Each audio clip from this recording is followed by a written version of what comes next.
He divorced me, and within 2 weeks he moved her into my house. Not his, mine. She wrote me a letter on scented paper telling me to respect their new chapter. In my own home. Michael never refinanced. The mortgage still carried my name. He thought divorce made me vanish. But legally, half that house was still beating with my name. The judge approved the partition action. They had 60 days to either buy me out or pack their bags. 2 weeks later, I was $365,000 richer, and they were standing outside with nowhere to go. He said it like it was nothing. Like I was a pair of shoes too worn to keep polishing. I filed the papers, it's final, you should start packing. That was Michael, my husband of 28 years. The man I stood beside when we couldn't even afford matching rings. The man I ironed shirts for at 4 a.m. so he'd look sharp at the insurance office. The man I believed would sit beside me when the wrinkles came and the bones ached. Instead, at 52, I was told I was too heavy with routine. That's how he phrased it. Routine.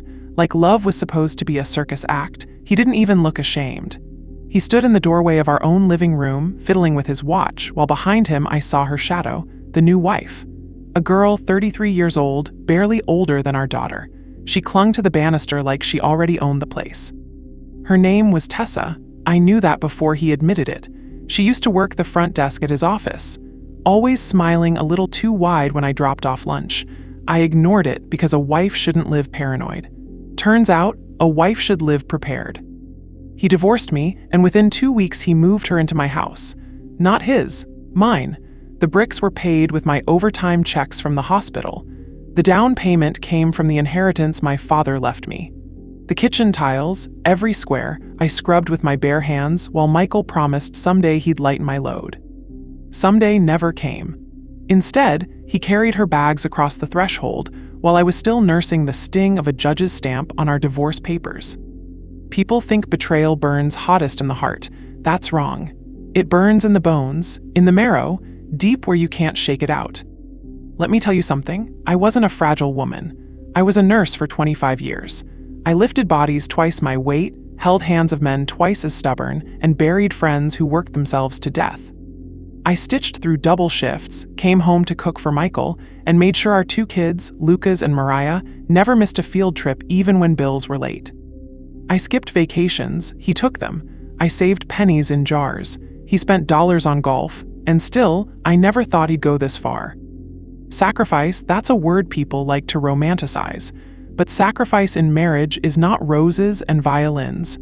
It's grit. It's saying no to yourself so someone else can have yes. I gave Michael 28 years of yes. When Lucas needed braces, I worked 3 weekends straight and handed Michael the check. He said, "Good job." When his mother fell sick, I moved her into our guest room, bathed her, spoon-fed her, wiped her mouth like she was my own blood. He said, "You're a saint." When his company downsized in 2009 and he lost his job for 6 months, I took on agency night shifts. My feet bled through my shoes, but the mortgage never missed a date. He said, "We'll bounce back." We did, but not because of him, because of me. And this is what I got for it. A man who signed me away like junk mail, then waltzed back with a woman half my patience, setting her purse down on my dining table. Do you know the worst part? The way my own children hesitated. Lucas, now 30, tried to stay neutral. Neutral, he said, "Mom, I don't want to get in between."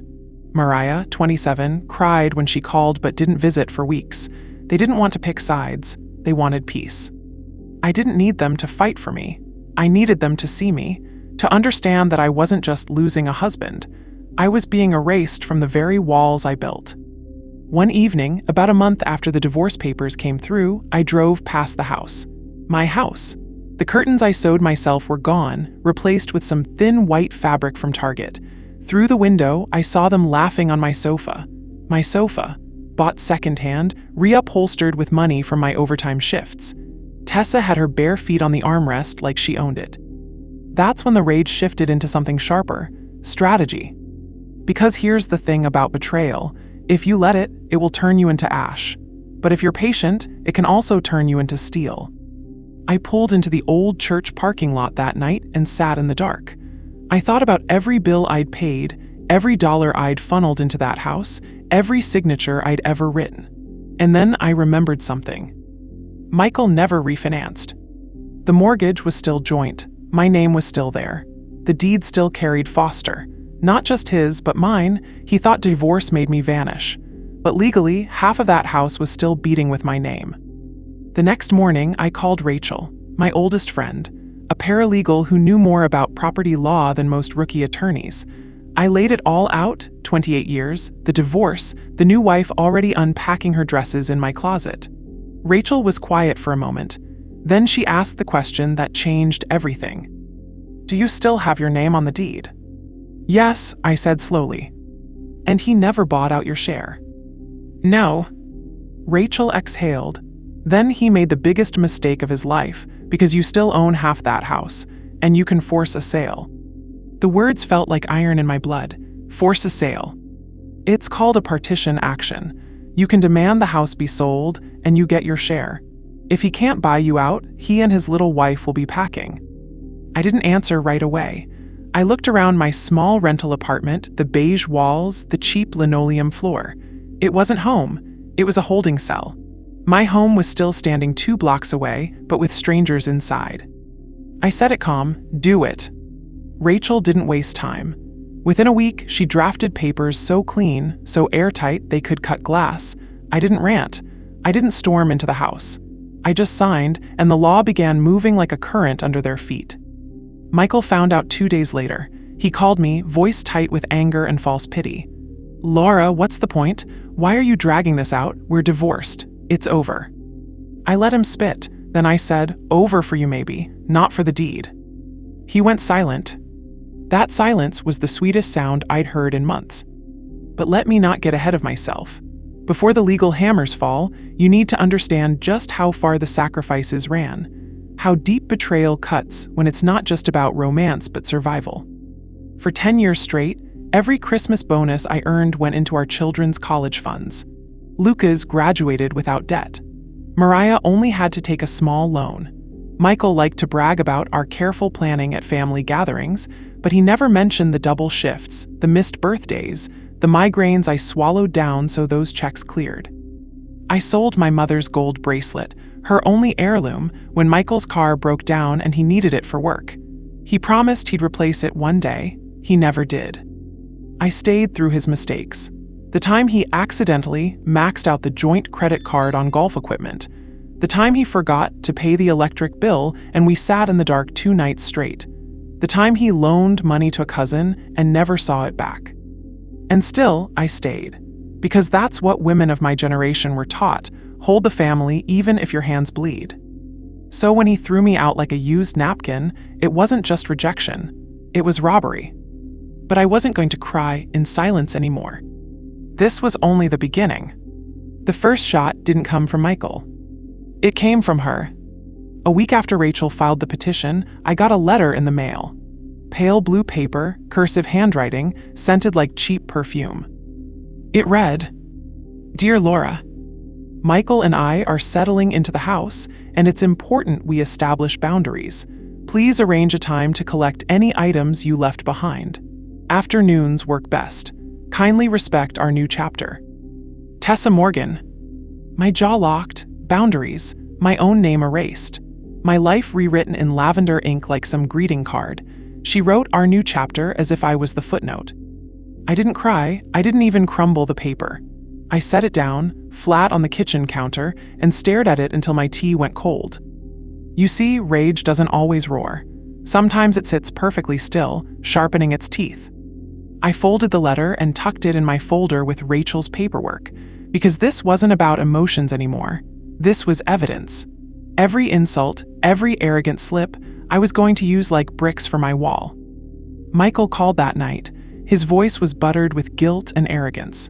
"Laura, did you really hire a lawyer? For God's sake, can't we handle this like adults?" I laughed, short and sharp. "Adults? You mean like the way you handled it when you moved her into my house before the ink on the divorce was dry?" He muttered, "You're being petty." "No, Michael, I'm being legal." Click. That was the first time he hung up on me, not the last. 2 days later, I drove by the house. I told myself it was just curiosity, but truthfully, I wanted to see what kind of kingdom they thought they were building on my ruins. The driveway had her car now, a shiny white Lexus with a vanity plate that read "Blessed." I nearly laughed out loud. Blessed? On the money I bled for? On the tiles I scrubbed until my fingers cracked? I parked across the street and watched for a minute. Through the kitchen window, I saw them. She was painting the walls a dull beige, Michael handing her the roller like some teenage boyfriend. They looked ridiculous, like squatters decorating before the eviction notice. I didn't get out of the car. I didn't storm up to the door. Instead, I drove to Rachel's office. When she saw my face, she didn't even ask. She slid the next stack of papers across her desk. "We're filing for a formal partition hearing. That'll force them into court." Her words were clean, precise, and they tasted like oxygen in my lungs. That night, Tessa tried again, not by letter, by email. She wrote, "Laura, I know this is hard for you, but please understand, Michael deserves happiness. You were together a long time, but love changes. You should move on gracefully. It's embarrassing to see a woman your age clinging to the past." A woman my age, embarrassing. I stared at the glow of the computer screen, her smug little sentences, and I felt the fire climb my throat. But I didn't reply, not a word. Silence is sometimes louder than any insult. Instead, I forwarded it to Rachel. Evidence. Michael must have realized she'd gone too far because the next call came from him. His tone was softer, almost pleading. "Laura, please, we don't have the money to buy you out right now. Can't you wait a little?" Tessa, Espen stressed she. I cut him off. She should be stressed. She's squatting in a house that isn't hers. You both are. His sigh rattled the phone. "Why are you doing this?" "Because I still own half, and because you thought I wouldn't." He didn't answer that. Days passed, weeks, court dates loomed. My children tiptoed like mice around the conflict. Lucas called once, voice tight. "Mom, do you really have to go through with this?" "Yes." He paused, then said, "Dad looks miserable." "Good," I answered flat. Mariah was gentler. She came to see me in my small apartment, her eyes red like she'd been caught between two storms. She sat at my kitchen table and whispered, "I don't know how to choose, Mom." I touched her hand. "You don't have to choose. I already did. I chose myself." She cried, but she didn't argue. Then the first official letter arrived. Court summons. Michael and Tessa would have to appear. I pinned it to my fridge with a magnet shaped like a sunflower. Every time I poured coffee, I smiled at it. But they weren't going down quietly. One Sunday afternoon, I stopped by the house to pick up a box of old books Rachel said I was still entitled to retrieve. I had my key. Michael never bothered to change the locks. I opened the door and stepped into my own living room. The couch was the same, but the walls had changed. Family photos gone. In their place, those cheap inspirational signs from the home goods aisle. Live, laugh, love. Good vibes only. It felt like Pinterest had vomited over my memories. I walked slowly to the kitchen. My spice rack gone. My mug collection replaced with matching white sets. Even the jar that once held Mariah's tea bags was now filled with organic candies. Tessa came down the stairs in one of Michael's old shirts. She froze when she saw me. "What are you doing here?" I held up the court letter, retrieving my things, as the court allows. Her lips tightened. "You were supposed to schedule a time." I walked past her, calm, steady. "As long as my name, S on this house, I don't need an appointment." Her cheeks flushed red. "Greg will hear about this." I turned. Good, he should have been the one greeting me. She followed me as I gathered my books, muttering under her breath. Pathetic. I stopped, straightened my back, looked her in the eye. "Excuse me." She smirked. "You couldn't keep your husband, so now you're playing petty games. You're jealous because he wanted someone better." I didn't flinch. My voice was low but sharp enough to cut glass. Better doesn't last, and I'm not playing games, I'm just cashing out. Her smile faltered. I packed my box and left. 2 mornings later, Rachel called. "It's official. The judge approved the partition action. They have 60 days to either buy you out or vacate for sale." 60 days. I sat at my small kitchen table, tea steaming in my mug, and whispered to myself, "The countdown begins." That was when Michael broke. He called me 6 times in one day. left messages dripping with desperation. First, Laura, please, we can work something out privately. Second, you're humiliating us. The neighbors are talking. Third, think about the kids. Do you want them dragged into this mess? Fourth, we can't afford this, Laura. You're ruining us. Fifth, I know I hurt you, but this is vindictive.